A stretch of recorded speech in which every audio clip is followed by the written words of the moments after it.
और उधर ओवैसी की सदस्यता खतरे में पड़ गई है। संसद सदस्यता जय फिलिस्तीन पर फंसते नजर आ रहे हैं ओवैसी। सब बोल रहे हैं, क्या क्या नहीं बोल रहे हैं। हम क्या बोले, हम जय भीम, जय तेलंगाना, जय फलस्तीन। तो उन्होंने फलस्तीन पे ऑब्जेक्शन उठाया है बीजेपी। कैसा खिलाफ है, कैसा खिलाफ है, कैसा खिलाफ है बताइए। ओवैसी साहब को कहें कि वो देश से माफी मांगे, और अगर इतना ही प्यार है विदेशी धरती से तो चुनाव वहां जाके लड़ लेना है ना? हमने तो सदन में बहुत चीजें देखी हैं। जिस सदन को आदि नहीं था, मोदी मोदी, वो भी हो रहा था, वो भी होता है। तो ये गुस्सा जो है ना, सेलेक्टिव आउटरीच, वो देश को सीरिया बना देना चाहते हैं। ओवैसी पर कार्रवाई होनी चाहिए और कठोर कार्रवाई।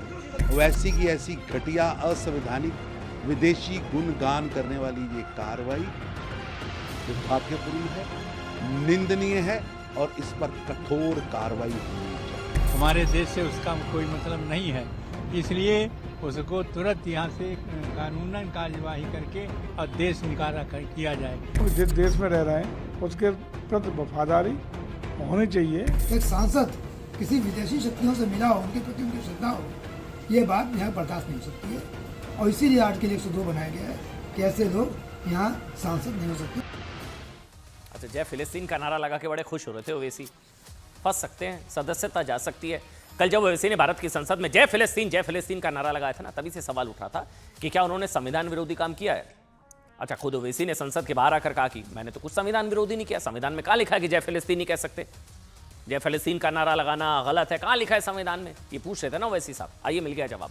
ओवैसी के खिलाफ राष्ट्रपति को भेजी गई चिट्ठी में इस बात का जवाब मिल गया है कि संविधान में कहाँ लिखा है कि जय फिलिस्तीन का नारा लगाना गलत है। जय फिलिस्तीन तो नहीं, लेकिन क्या गलत है ये, क्या हुआ है? राष्ट्रपति को भेजी गई इस चिट्ठी में, ध्यान से सुनिएगा, ये बहुत बड़ी खबर है। इसमें लिखा गया है कि उसे जानकर ओवैसी को लग सकता है कि शायद उन्होंने खुद अपने पैरों पर कुल्हाड़ी या कुल्हाड़ी पर पैर दे मारा है। यह चिट्ठी राष्ट्रपति को लिखी गई है क्योंकि जय फिलिस्तीन का नारा लगाने की वजह से ओवैसी की सदस्यता पर तलवार लटक सकती है। कल संसद में शपथ लेते हुए ओवैसी ने भारत की जय, संविधान की जय, भारतीय लोकतंत्र की जय की बजाय जय फिलिस्तीन का नारा लगा दिया था। ये वही ओवैसी है जो कह चुके हैं कि गर्दन पर चाकू भी रख दो तो भारत माता की जय नहीं बोलूंगा। लेकिन भारत की संसद में एक दूसरे देश के प्रति निष्ठा दिखाने में उन्हें कोई दिक्कत नहीं हुई। अब क्या हुआ है? ओवैसी के इसी बयान या आपत्तिजनक बात के खिलाफ राष्ट्रपति द्रौपदी मुर्मू तक एक शिकायत पहुंच गई है साहब। सुप्रीम कोर्ट के वरिष्ठ अधिवक्ता हरिशंकर जैन ने राष्ट्रपति को चिट्ठी लिख दी है। शिकायत में कहा है कि ओवैसी की, ये वो चिट्ठी है, कि ओवैसी की संसद सदस्यता बर्खास्त हो जानी चाहिए, क्योंकि सुनिए, संविधान भारत के नागरिकों को विदेशी राज्य के प्रति निष्ठा रखने की इजाजत भारत के जो सांसद हैं उनको वो नहीं देता है, इजाजत नहीं देता है। भारतीय संविधान के अनुच्छेद 102 में संसद सदस्य तो सांसद जो हैं, संसद के सदस्यों की अयोग्यता के नियम बताए गए हैं। अनुच्छेद 102D में कहा गया है कि अगर कोई सांसद विदेशी राज्य के प्रति निष्ठा जताता है तो उसकी सदस्यता रद्द की जा सकती है। संविधान के अनुच्छेद 103 में कहा गया है कि अनुच्छेद 102 के तहत अगर कोई अयोग्य पाया जाता है तो उसकी संसद सदस्यता पर अंतिम फैसला राष्ट्रपति लेंगे। यानी अब खबर क्या है? राष्ट्रपति फैसला करेंगे कि ओवैसी की संसद सदस्यता रहेगी या जाएगी। यह फैसला इसलिए जरूरी है क्योंकि ओवैसी और ओवैसी की जय फिलिस्तीन कल से पूरे देश को खटक रही है। क्योंकि संसद के अंदर जय फिलिस्तीन का नारा लगाकर ओवैसी ने एक विदेशी राज्य के प्रति अपनी लॉयल्टी दिखाई। हालांकि विपक्ष के नेता क्या कह रहे हैं कि जय फिलिस्तीन में गलत क्या है, सुनिए।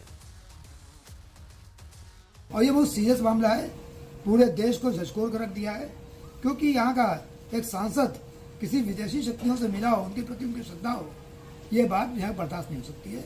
और इसीलिए आर्टिकल 102 बनाया गया है कि ऐसे लोग यहाँ सांसद नहीं हो सकते, उसके डिस्क्वालीफाई है। कल मैंने राष्ट्रपति महोदया को एक याचिका दायर की है उनके समक्ष, और उसमें साफ साफ लिखा है कि आर्टिकल 102 के तहत ओवैसी जी को डिस्क्वालीफाई किया जाए और उसके लिए 103 में मामला इलेक्शन कमीशन भेजा जाए, उनकी रिपोर्ट मंगाई जाए। और रही बात फिलिस्तीन की, उसको लेकर के हिंदुस्तान की एक तारीखी अगर वो हमारा पैगाम देखें शुरू से लेकर अंत तक, महात्मा गांधी, अब वो ओथ के वक्त हो या ना हो ये अलग विषय है, आपने कार्रवाई से हटा दिया, लेकिन इतना आक्रोश, इतना गुस्सा मैंने उस विषय पे नहीं देखा।